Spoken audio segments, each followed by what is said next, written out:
when we were shooting Lois and Clark, there was no Jesus and there was no, I mean, he's very like with the cross now and whatever. Like he was like drunk and, and like sleeping with a lot of beautiful women. I had a poster of my first guest on the wall of my childhood home, though I'll be honest, at the time I was mostly looking at the Dean Cain half. Please welcome to the stage the incredible, the legendary Teri Hatcher. Welcome. Thank you so much. Yeah. I was also looking at Dean Cain. Thank you for being here. Thanks for having me. Want me here? Yeah, right there's okay. Great. Nice to meet you. Thanks for being here. Now, you recently launched Desperately Devoted because you're doing a Desperate Housewives recap show. Yes. I'm thinking of launching a podcast where I go back and do a re-listen of this podcast, which is cool because infinite. You can just... and then eventually you start recapping the recaps. Right. And that'll be exciting for the true fans.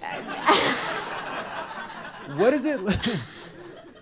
When you go back and watch the first season of Desperate Housewives... We're only 13 episodes in. So when you go back to those beginning episodes and you see yourself, is it you?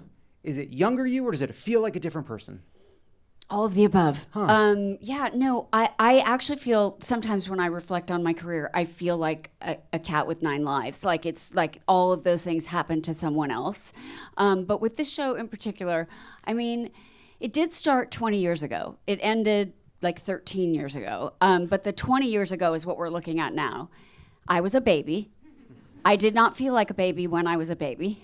But I was so young. And I have notes for my acting,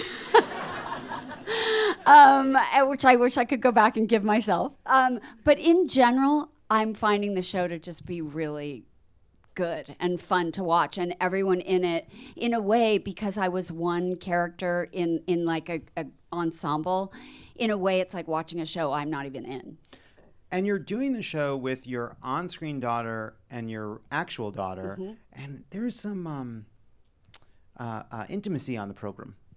On our podcast. No, on the show, on Desperate Housewives. Yes, well, I'm sure you have an intimate relationship with your daughter. I would assume, yes. But I meant I meant sexual on-screen intimacy. No, I knew what you were talking about. Although I am the mother who taught my daughter how to put a condom on a banana. So I mean, we from the top. That. Yes, it's a show that we use as a springboard to talk about like what it is to be human and relationships and parenting and life and sex, and as we sort of reflect on the show too. So it provokes a lot of good conversations, and the three of us are 3 generations. We're Gen X, Y, and Z, and so we have a different perspective on everything. What is an acting note you wish you could give yourself? Okay.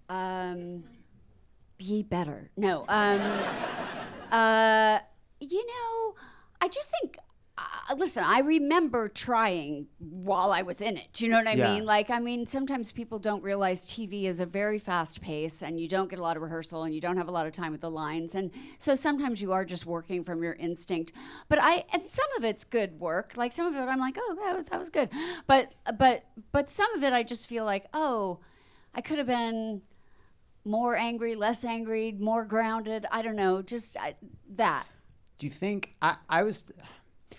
Because it's interesting when you look back on your younger self and what you wish you had done differently. And I find that when I look back on my earlier writing or what I was like when I was younger, I think, oh, wow, you could have relaxed. You were trying really hard, right, all the time. And that stopped. Laugh. Fuck you. You didn't even let me finish the sentence, as if I'm not self-aware enough to hear it.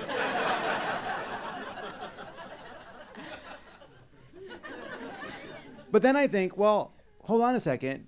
Maybe trying hard and too hard was the only way through, like, the inexperience. And had you not been, if you're not the kind of person that tries too hard when you don't know what you're doing, you don't get to be the person who tries the right amount when you do know what you're doing. That is really, that should be on a shirt. Like that's, oh yeah, or a hat. But that's really interesting. No, Yeah, I mean, and that makes me want to give myself a break. Yeah, but isn't that cool? But yeah, no, it is cool. That's why I said it should be on a shirt. But yeah, I do think this is not just acting, but I mean, I do think age has given me a perspective of not caring so much about what people think and not feeling like there even is a version of perfect to be. Yeah. That should be on a shirt too. Yeah, we get that on a shirt. 2 shirt, front and back, front and back. Merch will be in the lobby after the show. 1 great shirt, 2 great messages. Now, you've been a beloved part of pop culture for a long time, which is why we wanted to challenge our audience to a classic Love It or Leave It game about your story career. It's time for Was I in This? Oh my God. I love this. Teri and I will trade off asking questions lifted from her IMDb page. Oh, wow. You, the audience, will answer true or false altogether. Are you ready? Are you ready? Yeah. Do I go first? Yeah, you kick us off. Okay.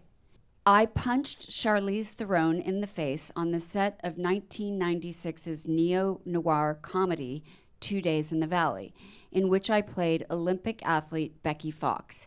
Fox with 2 X's. True or false, audience? That's correct. You punched Charlize Theron in the face? Was that on camera or was there a tiff? No. It was in this scene. It evolves into this girl fight, and we had stunt doubles and everything. But there was a moment where I was supposed to punch her across the face, and which you do that when you're in a stunt. You know, you're going like right across their face, and we'll never know whose fault it really was. But someone's face leaned into someone's fist, and someone got punched, and it wasn't me. And so I went to her afterwards, and I was just so mortified and apologetic. And I said, "How can I apologize?" And she's so cool. She said, "You can get me a 6-pack of beer," which I promptly did. And then she hit you in the face with it. And then she hit me in the face with the beer. Exactly. But what's kind of crazy is I heard her on something years ago telling this story in reverse. She thought it was me that got punched and her that bought me beer. And it actually made me go back and look at, when you have a movie come out, you do interviews. And so I looked at interviews I had done in like 1997 or 1996 where I had said this. And because I wanted to make sure, like that, I mean, your memory is a crazy thing, and I knew how it happened, but she's clearly remembered it differently. We have the clip. We have the clip of her telling it the opposite way. Let's roll the clip. Yeah.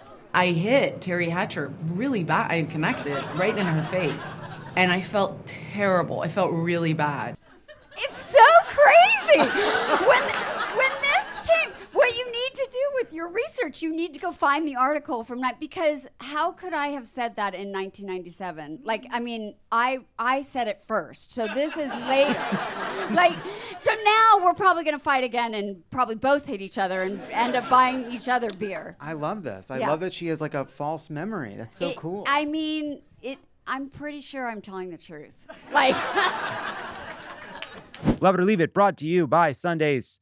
When it comes to dog food, it seems like you have to make a choice. You can either have fresh and healthy, or you can have easy to store and serve, but never both. But you don't have to choose anymore thanks to Sundays. Sundays is fresh, air-dried dog food made from clean ingredients. Recipes are customized based on the needs of your dog, its size, its breed, its allergies, activity levels, and more. Unlike other fresh dog food, Sundays does not require thawing, refrigeration, or preparation because of their air-drying process. You just pour and serve, that's it. And I just want to say, I don't want to judge people for their choices, but if you're doing fresh dog food, you're not busy enough.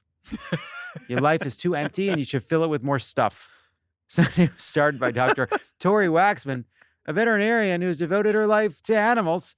Sunday has the absolute highest standards for quality and food safety. If it's not 100% all natural meat and superfoods with 100% synthetic nutrients or artificial ingredients, then it's not Sundays. Every Sunday's order ships straight to your door, so you'll never have to worry about running out of dog food again. And you can cancel or pause your subscription anytime with Sunday's 14-day money-back guarantee. So what are you waiting for? Thousands of dog parents have made the switch and reported pups with more energy, better poop, softer fur, and fresher breath thanks to Sundays. It's great dog food. Tastes great. Tastes great. All the dogs love Sundays. All the dogs love it. Leo, Luca, Pundo. They love it. I like Mondays. It's like Garfield famously hated Mondays. Make sure your dog has a case of the Sundays. Go to sundaysfordogs.com/loveit. Get 50% off your first order, or you can use code LOVEIT at checkout. That's 50% off your first order at sundaysfordogs.com/loveit. Sundaysfordogs.com/loveit. Use code LOVEIT at checkout. All right. I once found myself in a 6-foot deep hole, a rat nibbling on my ear while starring as Lois Lane in Lois and Clark, The New Adventures of Superman. True or false? That's true. I think this audience knows me. They seem to be getting it all right. Was it a show rat? Was it an acting rat? Or was it a...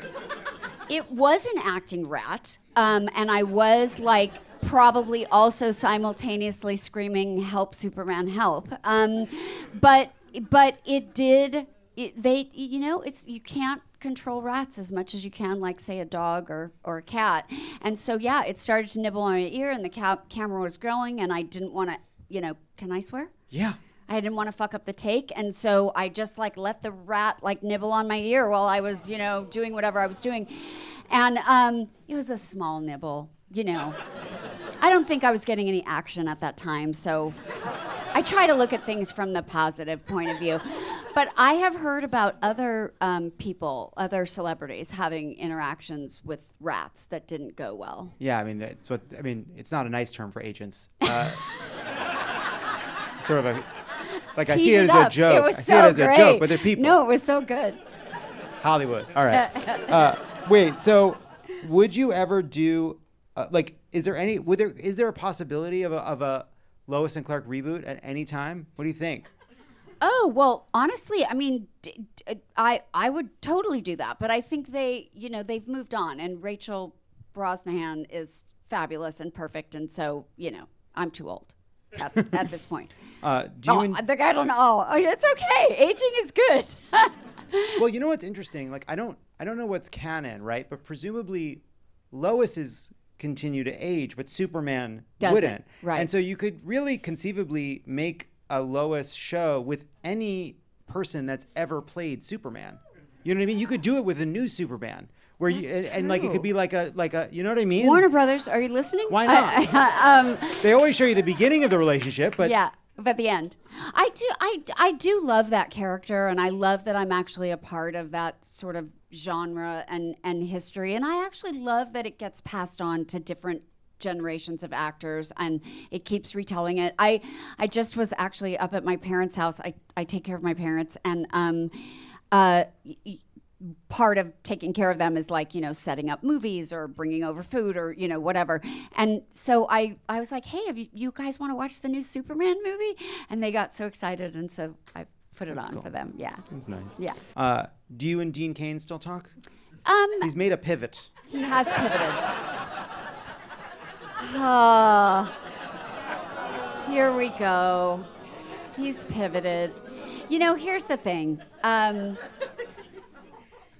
And maybe this will be a good thing to just put out there in terms of because our society right now is obviously so divisive, and I'm sure that I'm on the same side of feeling the way you feel about everything. But I'll give you an example of back when my daughter was still in college. She took an internship at a job in Bangkok, and she was 21 and beautiful, and she was doing this job where she was working till 1 in the morning, a 12-hour shift at a restaurant, at a famous fancy restaurant. She was being a line cook and working 12 hours a day, whatever, and coming home. And I was really worried about her being in the city, walking home at 1 in the morning, and we don't know anybody, whatever. I know I'm going on too long, but I knew that Dean had connections to people that are, I don't know, the ambassador to a country or whatever, because he's just been involved in politics in that way. And anyway, so I called him and I said, listen, my daughter's doing this, and I feel weird about her not having at least a touchstone of some sort of safety. And so he set it up that whoever was our American liaison in that country and city, so that she would have this kind of place to go if she broke her hand or, an emergency happened or whatever.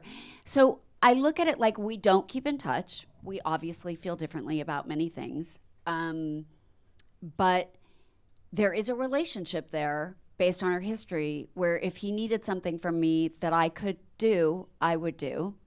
won't be that you had up there earlier. Will you join ICE with me? No, it wouldn't be doing that. But like, and I know that he would do something that I needed, like he did with helping my daughter. So I don't know if that says anything deeper that people can take away, but that is kind of how I'm trying to approach it. But it's hard to minimize how off-putting that is. Yeah, just even to what you're saying, it's sometimes hard to separate the people you know and the kindness they show interpersonally when that doesn't seem to translate into their politics, and it's hard to know whether somebody changed, doesn't see them as connected, if there were signs of that from the beginning, if it has to do with the different relationship people have to people in their own lives. Well, I can definitely say that when we were shooting Lois and Clark, there was no Jesus and there was no, I mean, you know, he's very like with the cross now and whatever.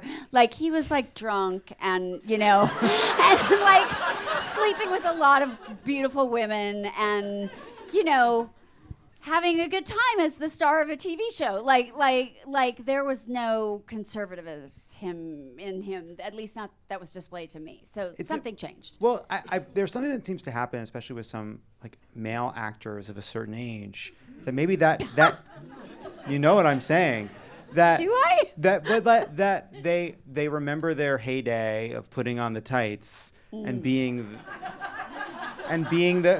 this sort of poster boy and like being this famous guy, and to me it's like, is there some connection to what it feels like to feel like you're losing touch with that part of yourself and also feel like you're losing your country? I want to believe, I mean, this is so funny because I mean I don't know him, so know him in that way, like currently, but like I want to believe, and again, maybe this is a general thing I'm saying, that even though I so vehemently differ with how some of these people are which you talked about earlier, how are executing their thoughts and behaviors and actions, I want to believe that somebody like Dean believes, I guess, in himself that this is a way for us to all be better or something like that. Like, I think he thinks that. I just like find myself going, I can't believe you think that, you know? So I'm not sitting here saying he's a bad guy, but yes, he is doing things that I think are bad. Remember when you were in the Bond movie? Remember when you were in Seinfeld? Was that, are we just pivoting to other men that I also didn't sleep with? Well, there's a lot of people. Yeah, sure, if you want. But, oh, man, you were so good in that Bond movie. Wait, was it Day After? Which one was it? Tomorrow Never Dies. That's the journalism one, which I think is very prescient to this day. Hey, you were in Tomorrow Never Dies with Jonathan Pryce. Yes, I was. And he was in a movie called Brazil. Yes, he was. But I don't recall. I think I did see that, but it was a long time ago. Seems like a serious guy. Jonathan Pryce. Yeah. Yeah. I'm trying to remember that scene, the big party scene.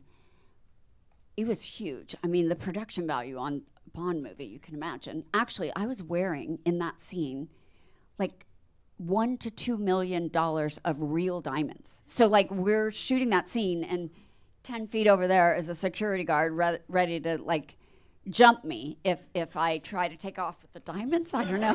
Like, is that what he thought was but that is how that played out. Those were real diamonds. Isn't that crazy? Wow, that's cool. Yeah.